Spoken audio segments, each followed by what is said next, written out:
given that I couldn't practice law here in Iceland, I had to kind of reinvent myself. Nobody was covering geothermal. So geothermal energy was a niche in the renewable energy space. We weren't really good in telling the interesting stories of geothermal, kind of like how it kind of helped create swimming pools in certain areas, or how you could dehydrate food. We continue to pretty much talk to ourselves. We need to go to our customers. Maybe we should just change the name from geothermal to GeoEnergy, because we are so much broader. Countries like Iceland and New Zealand are punching way above their weight. So if we would have, let's say, an easier way to explain and promote geothermal to politicians, speed of development is the most crucial aspect. We need to be faster for the politicians to make a decision that allows him to get that photo opportunity with an operating plant.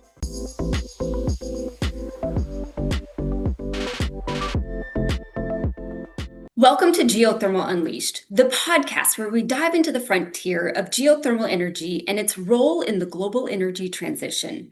I'm Elizabeth Cambre with the Valorec New Energies team, and I'm here to help spotlight the innovators, technologies, and stories driving geothermal forward.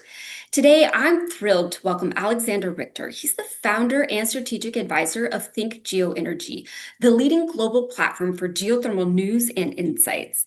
Alexander has been a tireless advocate for the industry since launching ThinkGeoEnergy in 2008, and his work has helped shape how geothermal is understood and discussed around the world.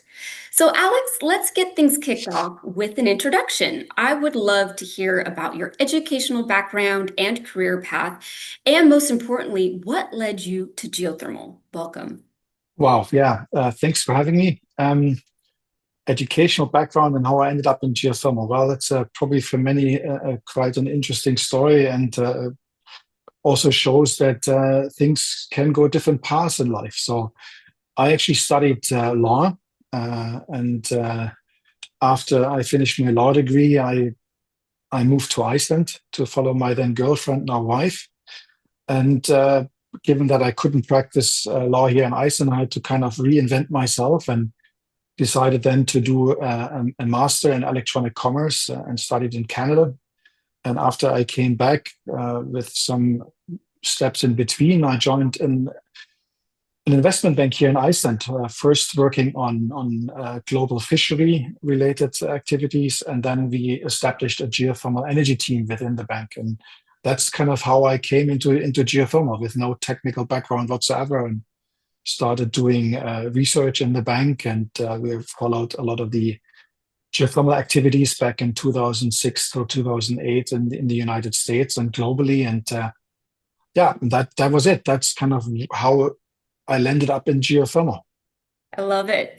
So then what motivated you to launch ThinkGeoEnergy, and how has the global conversation around geothermal evolved since then? I know that's a big question. Quite interesting. So, I mean, essentially, when you are working in an industry and you have a certain perception how maybe things should be, you kind of, and I just remembered kind of working in banking and experiencing conferences and media in that context. We had the feeling that something was missing in geothermal, the way we were presenting ourselves, how we were presenting geothermal energy. It was all kind of very technical and not very polished. And I'm trying to be diplomatic here, but the design sense was completely lacking in the sector of how we professionally present geothermal energy. And so we tried to do this when I was in the bank. We tried to kind of create reports that could be read by banks and help promote geothermal energy. And ThinkGeoEnergy essentially came then out of that experience and realization that nobody was covering geothermal. So geothermal energy was a niche in the renewable energy space, even, and most of the media that was active on energy and renewable energy was simply not covering geothermal energy because it was just too small. So, and let's say the media efforts that existed by geothermal associations, for example, then the Geothermal Resources Council, it was all very technical.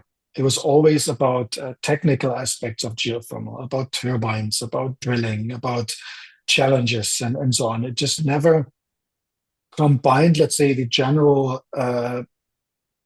value chain of geothermal, like everything from from exploration through policy, through investment to how we present this. And it's like this was completely missing. So I tried to figure out a way how can we, let's say, change the language of what we do to something that is more understood by the general public. And with that, basically addressing, let's say, people beyond our industry and trying to kind of explain geothermal energy and do this in a, let's say, in a somewhat simplified form, not to say kind of like to dumb it down. That's not the point, but to essentially make it more appealable to, let's say, the general public, to politicians, and present topics that are interesting. So one of the things, for example, I experienced is that we weren't really good in telling the interesting stories of geothermal, kind of like the impact the project had on, let's say, a local community, or uh, how it kind of helped create swimming pools in certain areas, or how you could dehydrate food, for example, with geothermal energy. So essentially things like that, that kind of, I thought, kind of need a space and tell a story of what geothermal energy can do. And that's basically what I then set up to do. And it was a work of passion and a little bit of a hobby, because I always had a full-time job, and kind of in the evenings I was writing news and looking for news. And over the years, basically, it turned out to become, like, let's say, the geothermal news website it is now. So I always call myself a little bit the accidental entrepreneur. Yeah. Okay, I love this. And I have a lot of questions from what you've just said. But so you've been in this space and you've seen since 2008. So you've seen a lot of growth over the years. And do you see trends that are repeating since 2008? What is, with the stories that you're reporting on, how would you say that they've unfolded since then?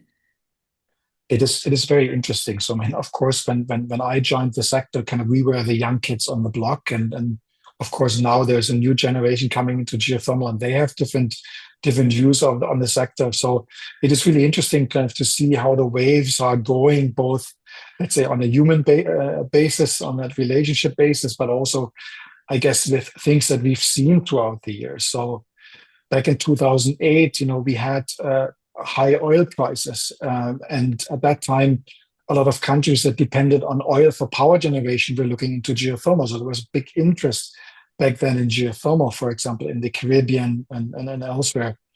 And but the oil companies at the time weren't really looking into geothermal. And then all of a sudden the oil prices change, and then basically there's a renewed interest by the oil companies to come in, and the oil, let's say, service companies to chase geothermal opportunities, because, let's say, the oil and gas opportunities dried up, and then all of a sudden kind of oil price goes up again, and these people leave the sector again for a couple of years. And so we've seen these ups and downs, and I guess in the last couple of years, we've seen, let's say, a renewed interest by the oil and gas sectors that's maybe a little bit disconnected to purely the oil price, and more towards like decarbonization, greening up the business. And that's partly voluntary, but also partly driven by government incentives and policy push. So that's super interesting. But we also see, let's say, how vulnerable that space is. So we see a lot of oil companies having an interest in geothermal, and we see certain signs of that interest waning yet again due to political reasons, or oil prices, or profit expectations. So it continues to be somewhat volatile, and we've Yeah. seen these oil companies, like I said, come and go, and I just hope that they stick around this time. Right. Okay. So, I mean, from my perspective, it seems like there's a hype right now around geothermal. And if you look at like just traffic to your website, ThinkGeo, and I'm sure you track this, is it growing? Is it more traffic than ever before? People wanting to learn about geothermal? It is quite interesting. So, of course, we've seen over the years a gradual growth. I think that's very clear. And the interest has grown. So we have I think was it 900,000 people kind of on the website a year and 1.4 million page views. So these are, let's say, big numbers, but we see them plateauing.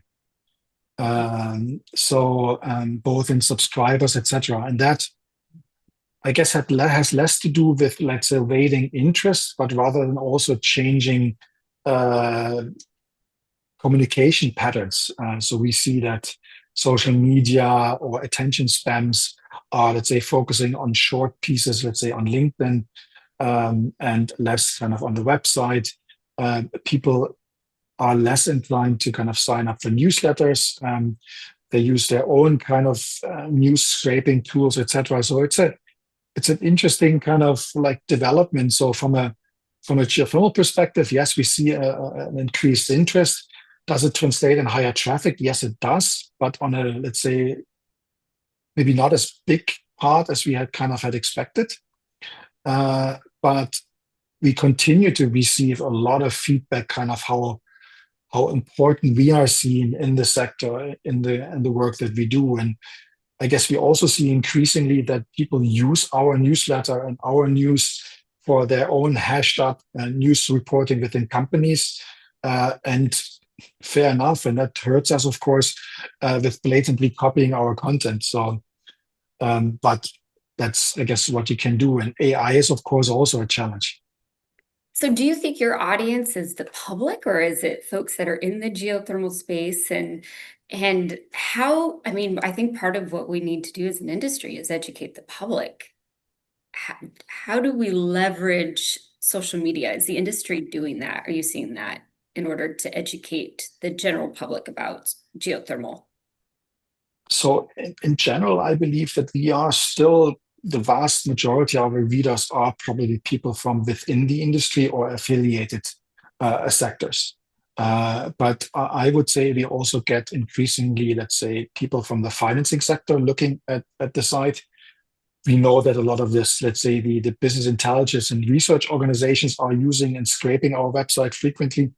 So at least they base things on things that we have filtered. So that's maybe a positive thing. Um, but yeah, and how for social media, how things have changed. I mean, when we started, kind of we had a Facebook page, we had all different kind of platforms. We had a business network called Nings at that time. We set up a Flickr page where we kind of collected pictures so people could use pictures and use nice pictures and without kind of the fear of copyright issues. And essentially trying to kind of collect nice pictures people can use, because through that day, I find this somewhat sad that countries like the United States and others that have wonderful geothermal operating assets themselves use pictures from Iceland. As nice as it is, it doesn't show kind of, let's say, the beautiful kind of power plants in those countries. And a certain pride should be there from if you report from your own country. So Turkey and US, we've seen this over the years. It's beautiful and it's humbling for someone that lives in Iceland. But of course, kind of you have nice operations in your country. And I guess if you want to tell a story, you should do it with pictures from your country. But what we've seen is that particularly LinkedIn has become incredibly important. And there, of course, is the challenge is like how much content do you put up there? Do you cannibalize your own readers by posting things on LinkedIn? It's a tricky thing, and we see this increasingly. Also, LinkedIn changing. It's a lot more self-branding. It's a lot of branding work. It's positioning work. People share videos of themselves, and that of course changes also, let's say, the consumption patterns of people, because it maybe becomes too much and so on. So let's say if you are an entrepreneur like I am, or we are with ThinkGeoEnergy, it's like you constantly have to adapt. And after all those years, it becomes a little bit tiring. But I have a really fantastic team, particularly our social media manager, that's doing a great job and doing these things and following trends and working this up, and that's quite interesting. But yeah. So you've been recognized as one of the most influential voices in geothermal. What do you think the industry still struggles to communicate effectively to the broader energy sector regarding geothermal? Well, we're trying to kind of keep this relatively short. The challenge, I guess, that we face in the industry that we continue to pretty much talk to ourselves. And we need to, let's say, become more focused on telling the stories to others. So we need to go to our customers rather than kind of like trying to kind of cater to their needs with the events that we do. We need to go to their events. We need to be present there. We need to showcase what we can do. And I guess in many ways, what geothermal has struggled over the years, we've constantly talked about being, let's say, the energy form that gets less attention. We've constantly been complaining. We are not being recognized. People don't see us. Wind and solar get all the attention. They get all the subsidies, and we don't. And we need this and this. And it's always, I guess, the best way to describe it is a little bit of victimization, which doesn't help anyone. So we need to kind of talk more about, let's say, the attributes of geothermal that are a valid element for the energy transition and for politicians to kind of for their energy and policy planning and to highlight the role that geothermal energy can play. And of course, that is different by country. So we need to kind of, let's say, focus on the attributes that are important for certain countries. And we see this now. I mean, and this goes a little bit into the current trends. We see this in the United States, where predominantly geothermal is looked at for power generation. Here in the context, particular on the growing electricity demand for data centers. And here scale is, of course, the main issue. And that's why, let's say, new technologies like EGS and closed loop are seen as, let's say, the savior to kind of get there. While in Europe, I guess the understanding is that we don't have, let's say, high temperature resources. So power generation would be too cumbersome and too costly to implement. But we need heat. 50% of Europe's kind of energy demand is for heat. And that's where geothermal could shine. And I would even say on a global scale of thing, like for heat, geothermal has to play probably a much broader role than for power generation globally. And that could potentially be super interesting. So these are some, let's say, differences that we see and need to highlight. So of course, we have in Europe a lot of, let's say, the technology discussions and enthusiasm that comes from the United States is, of course, interesting for Europe as well, but then probably more focused on say, let's say, heat extraction. And on the other hand, for example, for EGS, it's like Europe is densely populated. So any let's say technology with a seismicity aspect to it could become, let's say, a challenging thing for politicians to propose or push.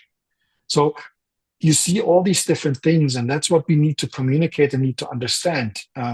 So, for example, if you go into the Middle East, where cooling is a big issue, geothermal here through, let's say, for cooling opportunities is a great opportunity. In others, it's food dehydration. So it's essentially tailoring the message for the audience that we're trying to address, and then bring it to those customers. And I mean, from a heat pump perspective, it's basically on neighborhoods that kind of depend on gas to see how heat pumps can change their business, their consumption. To city planning in Europe on heating and planning geothermal into it. So we need to address the people that do the policies. We need to address the municipalities. We need to address the utilities, etc. For companies, I guess, in the context of the United States, is basically addressing the companies implementing or building data centers to see how geothermal could help them to kind of secure baseload power. And again, baseload power is very important. Is here the round-the-clock electricity, particularly for data centers. And all of a sudden, geothermal is a very attractive tool. And these are the things that we need to talk about. And it doesn't help that we tell each other. kind of that it has these attributes, you need to bring it to those that eventually buy it. Right. Okay, so you just mentioned so many different parts of the geothermal sector. How do you stay on top of developments across such a diverse and fast-moving global geothermal landscape? Well, that's a very good question, and it is challenging. Look, I mean, we've from the very beginning we've been focusing on hydrothermal resources. Mhm. So essentially, tapping a water-based resource with water as a carrier of the heat to the surface, and then the utilization for, let's say, power generation or large-scale direct use, as we'd call it at that time. And as the sector is changing, so do we, or so we need to. So we see, for example, that the concept of heat pumps that we initially kind of completely neglected because we considered, let's say, ground source heat pump, let's say, is a somewhat different element. And of course, also because it's a lot smaller scale, it's hardly comparable to, let's say, the deep geothermal that I would consider the geothermal sector to have focused on. But we see increasingly, let's say, the lines between these different technologies to disappear. And I guess the closed loop concepts that we are now seeing coming into the deep geothermal sector is a good example of that, because it's essentially nothing else than your ground source heat pump. It's just that you drill deeper to extract higher temperatures or whatever you want to use it on the surface. We see heat storage coming into, so the aquifer storage. So essentially using existing reservoirs and pump down warm water in the summer from the cooling processes down into an aquifer, and then in the wintertime you use, let's say, the warm water that's maybe even heated more from the aquifer again for heating in the wintertime. Does it fit the geothermal perspective the way we've worked as an industry? Likely not. We have now mineral extraction coming into the game, which it becomes a byproduct of geothermal production. We see EGS taking basically the manual from the gas extraction and puts it on into geothermal. So we see these borders kind of disappearing between these different technologies. So I even at some point kind of proposed that maybe we should just change the name from geothermal to GeoEnergy, because we are so much broader. We talk about storage, we talk about production, we talk about replenishing reservoirs, et cetera, et cetera. So it becomes, let's say, we become a little bit different industry. And with that, we can also kind of sell geothermal more to the younger generation that maybe currently goes a little around the geosciences to study, because it's maybe not seen as en vogue, petrol industries, carbon, all these things, mining, cutting into the landscape, all these kinds of, let's say, negative elements that people have in mind when they think about, let's say, the mineral extraction and oil extraction, etc. While we can do good with what we have under the subsurface, and geothermal energy or geoenergy essentially provides us. So I think there's a big opportunity here to maybe gain, the younger generation to consider a career kind of beyond, let's say, what they consider traditional subsurface opportunities. And this is something that is becoming quite interesting. And this is where these technologies play. I find this super interesting. I mean, we're using even hydrothermal resources with heat pumps now to kind of increase the temperature for district heating networks, for thermal networks. And essentially kind of this marries all the different technologies. And I find this extremely interesting, but it makes it for us as a news outlet extremely difficult. How far do we go down to the individual heat pump that people put in their garden versus, the large power projects of the Fervos of this world, etc. So it's a challenging thing, and we've kind of, let's say, decided that we're trying to go downstream as well, kind of in a sense from heat pumps, but maybe then larger scale. So that would be touching on, like, to say, larger heating projects for hospitals or industry or cities, but then kind of maybe not going as deep into let's say ground source heat pumps. But it's a Sure. challenge. Sure, I like that. GeoEnergy. Okay, I want to ask my favorite question that I like to ask folks. What does a typical day look like for you? Well, not any day is the same. So of course, but and I'm very glad to have a really good team. I mean, Carlo, our editor, and our regional managers, Merve and Oscar, are fantastic support, and Ruben on the research side in Indonesia. Uh, so that has changed completely. So when you were asking me in like a couple of years ago, when I was completely on my own, my day looked, of course, completely different because I was doing everything on my own, and that is overwhelming. If you run a company, you need to do payroll, etc. So, but nowadays, let's say I have this fantastic editor and content manager, so I'm completely out, but I'm filling in from time to time when we are going to conferences. And then basically it's scanning the everything that where we find news. I'm not going to share all the detail of where we find our news, but of course you scan the market globally in different languages, trying to find news, and we then filter basically these news of what we find newsworthy, what is maybe too much promotion of individual companies, and trying to provide, let's say, a balanced reporting on the sector and development. So, and the challenge here is that the sector is not communicating well enough. We continuously struggle to find news. So we are in touch with companies to share their news. So maybe this also a call to your listeners to kind of share news, talk about case studies, be proud of what you're doing. And we often hear that, yeah, we can talk about this as client work and so on. And like, we have so many good stories to tell, like tell them because we need to communicate this. So yeah, maybe challenging your listeners as well Yeah. to consider sending us news, and you can do that either directly to Carlo at ThinkGeoEnergy, or news at ThinkGeoEnergy. But yeah, so that's basically scanning the market for news, and nowadays I'm of course more in basically the admin and maintaining a staff of 5 to 6 people is a lot of work. But I'm focusing currently mostly on client work. So we're doing a lot of business intelligence work for clients, and in Interesting. that case also consultancy. And that's where most of my time goes, together with Ruben working on our research. And that includes update on all the geothermal power projects. We're also kind of building a database on heat projects, which is a bit more challenging.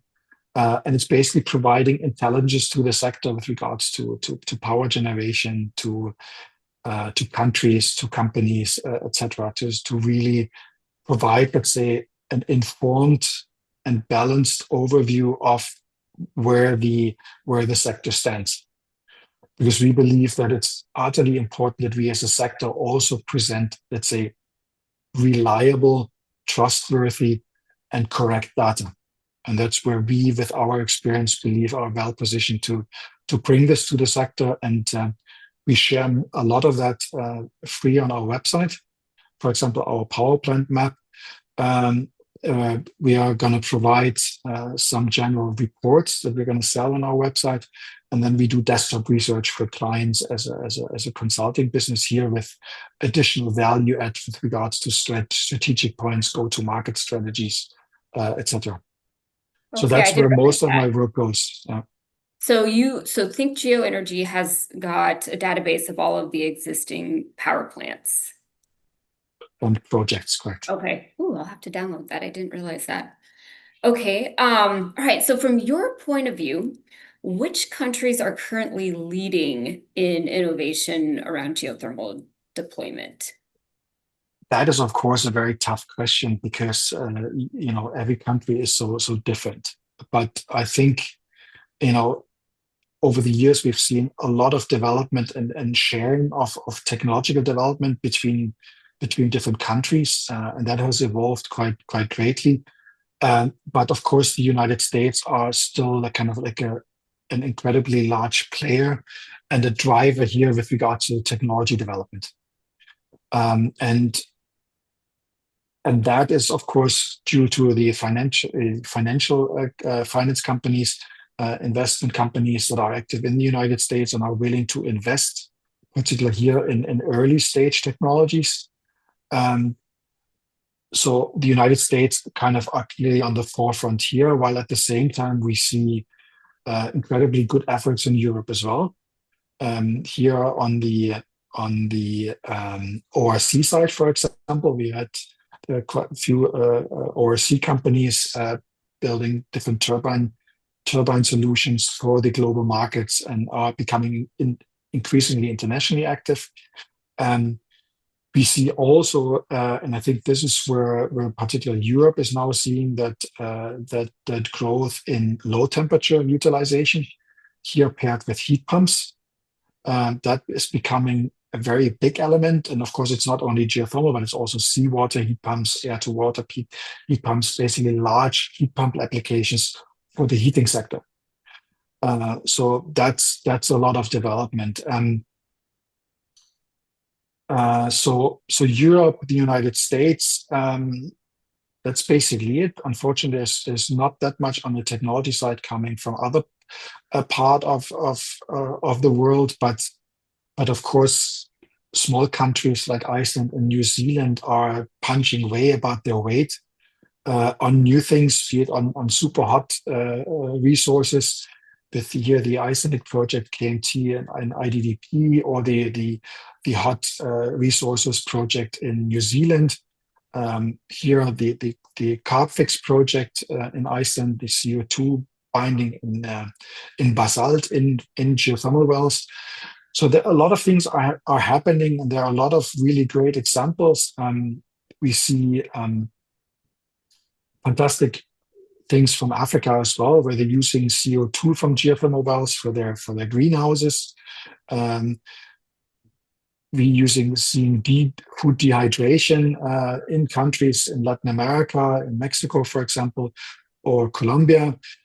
So there are a lot of really great examples of super high tech kind of developments versus smaller scale that is as important. So that's a lot of things that's going on. Where I'm still struggling a little bit is, let's say, figuring out of how business models can be developed to make geothermal more attractive for the financing entities. And that's going to be a very important element to kind of really get geothermal more mainstream. So that leads me into my next question. How is the investment landscape shifting for geothermal? What are you hearing? Of course, let's say with a background in investment banking, kind of like it has really much driven basically also my view on geothermal. And while in the past, basically from a banking perspective, we looked at EGS as a non-bankable technology at the time. So that was in 2007 when there's this big MIT report on EGS. But with that interest in geothermal now through these new technologies, a lot of venture capital has entered the sector. And of course, here the expectations are large. There's huge return on investment expectations. And basically, let's say the unicorn to come out of geothermal with a certain technology. We see players that are playing a little bit more of a portfolio approach. So you have companies kind of trying to be technology agnostic and so on. They're also very interesting. But I see still a big challenge of bridging basically that increased venture capital on the beginning of both technology development and project development to the point where we reach debt financing. And to maybe explain this a little bit, the challenge, I guess, is funding for projects is that for any energy development, debt financing is the cheapest form of capital because you can calculate this into your cash flow when you have an operating plant. And with that, basically, it's the cheapest form of capital that you can have because you can finance this out of cash flow. Equity has always profit expectations. that can be relatively high, it can be relatively lower for some players if there's less risk. But there is still a huge gap that we face in geothermal that kind of bridges, let's say, the venture capital to equity to debt financing. And we need to bring this closer together. Can the technologies like EGS help? Yes, indeed, they can. Because if you are able to, let's say, de-risk projects, then you can get debt financing earlier into the project. But if you need to prove, let's say, 80% of your steam output before you kind of qualify for debt financing, you have to put up this huge amount in equity to start with. And with that, basically, profit expectations are so high that there are a lot of people not joining the sector. So what we need to do as a sector, we need to, at one point, create business models that allow this, let's say, that less risk, or this more risk-averse capital to come into the sector. For example, from pension funds and other big investors, versus creating business models where, let's say, the risk is diversified, and they feel confident to come in there, or similar like in the wind sector, that we kind of bring, let's say, the risk profile of geothermal down to a point where debt financing can come earlier. And that is still a challenge. And we need to, as a sector, we need to consider business models that are allowing these companies to come in earlier. And we need to kind of utilize the technology that we have and are being developed to help with those challenges, de-risking, scaling, and so on. And with that, become more interesting. And I guess we always talk about this one company, but a large-scale EGS project proving that you can scale up on an extent and you can bring drilling costs down because you're drilling on the same spot, different than from, let's say, the hydrothermal projects where you need to create these well beds all over, and directional drilling here allowing kind of like a more limited approach to kind of the drill sites, driving down the costs, providing scale through that, and all of a sudden kind of like both the PPAs, so the power purchase agreements, become more easier to do, and with that also then the funding for these projects. And that's a development that we see now that is super interesting, and I hope we can utilize that momentum to bring that financing into other developments as well. And that's where I believe these portfolio approach companies are very, very interesting and a good investment for players. But of course, I can't give investment advice here. Sure. Okay, I've got time for one more question. If you could wave a magic wand and change one thing about how geothermal is perceived or supported globally, what would it be? Oh, that's very, very difficult. No, but I guess it's mostly about the image of geothermal. So if we would have, let's say, an easier way to explain and promote geothermal to politicians, and here speed of development is the most crucial aspect. We need to be faster in developing projects. So speed is of essence, because with perception and political support, we are always faced with the challenge that our projects take too long to develop for the politicians to make a decision that allows him to get that photo opportunity with an operating plant. That's a great answer. I like that. Thank you, Alex, for joining me today. And thank you to all of our listeners for joining us on this episode of Geothermal Unleashed. I hope today's conversation with Alex has offered fresh insights and sparked new ideas about the future of geothermal energy. As we continue to navigate the energy transition, it's clear that geothermal has a powerful role to play, one that's only just beginning to be fully realized.